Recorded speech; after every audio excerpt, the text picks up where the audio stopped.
मुआवन खुसूसी अता तारड़ ने कहा है कि इमरान खान ने गलत बयान हलफी जमा करवाया। ये जवाब उन्हें देना पड़ेगा कि इमरान खान तकनीकी बुनियादों पर राह फरार अख्तियार करना चाहते हैं। इमरान खान को पता है कि वो केस में कसूरवार हैं। एक वज़ीर आज़म को बेटे से तनख्वाह न लेने पर निकाला गया।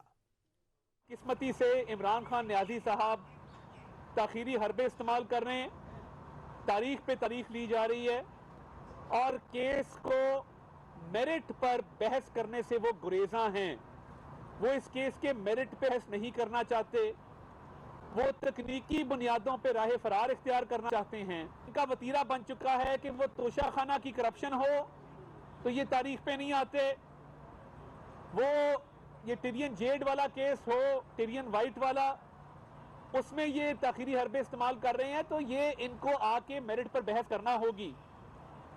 क्योंकि अगर एक वजीर आजम को बेटे से तनख्वाह ना लेने पर निकाला गया था तो कोई और वजीर आजम हो, वो कोई असासा छुपाए, वो कोई जायदाद छुपाए, वो कोई औलाद छुपाए, उसका जवाबदेह होना होगा।